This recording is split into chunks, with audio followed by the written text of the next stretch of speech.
श्री शिवाय नमस्तुभ्यम। तो आज है 16 अप्रैल और 16 अप्रैल के दिन रात्रि में आपको ये कार्य करना है। कौन सा कार्य करना है? आपके पितृदोष निवारण के लिए। यदि आपको ऐसा लगता है कि घर में पितृदोष है उसके लिए। अब पितृदोष के लक्षण क्या होते हैं? घर में छोटी छोटी बातों पे लड़ाइयाँ होती है। 1 रुपया कमाते हो, 1.25 रुपये खर्च हो जाते हैं, 2 रुपये खर्च हो जाते हैं। घर में कोई ना कोई व्यक्ति बीमार पड़ा ही रहता है, किसी न किसी को कोई ना कोई रोग रहता है। तो आपके घर में पितृदोष है। अब आपको करना क्या है?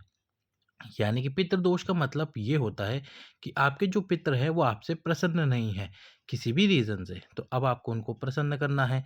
तो क्या करना होगा? आज रात में आपके पितरों के स्थान पर, अब आप कहोगे पितरों का स्थान, यदि आपके घर में पितरों का स्थान आपने बना रखा है पूर्वजों का, जहाँ पे आप उनकी पूजन करते हैं वहीं पर, और अगर आपने घर में पूर्वजों का स्थान नहीं है तो जहाँ पर आप मटकी में जल भर कर रखते हो, जो पानी है, जो पलिंडा है, जो पानी भरकर रखते हो मटकी में, वही पितरों का स्थान होता है।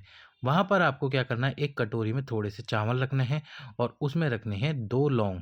चावल के ऊपर क्या रखनी है? 2 लौंग रखनी है।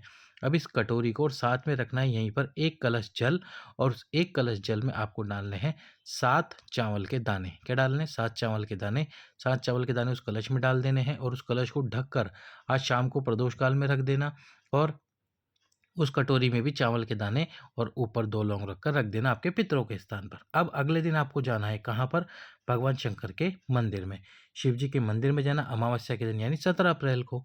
दक्षिण दिशा में सबसे पहले खड़े हो जाना। दक्षिण दिशा में खड़े होकर वो जो जल आप लेकर आए हो, वो पूरा जल केवल एक स्थान पर, भगवान गणेश जी का स्थान शिवलिंग में, आप सभी जानते हैं। नहीं जानते हैं तो एक बार आपको फिर से बता देते हैं। ये जो सीधे हाथ पर स्थान है, ये है भगवान गणेश जी का स्थान।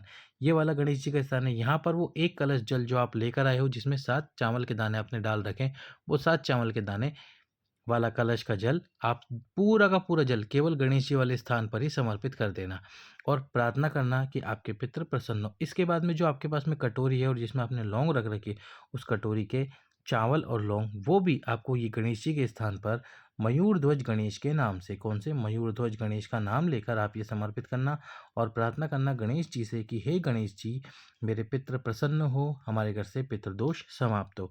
तो अमावस्या की रात्रि, यानी कि अमावस्या जिस दिन पड़ती है उसके एक दिन पहले ये कार्य करना है, यानी आज।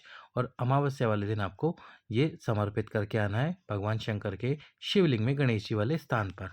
तो कीजिए पितृदोष निवारण के लिए उपाय। लाइक करें, सब्सक्राइब करें, शेयर करें। हर हर महादेव।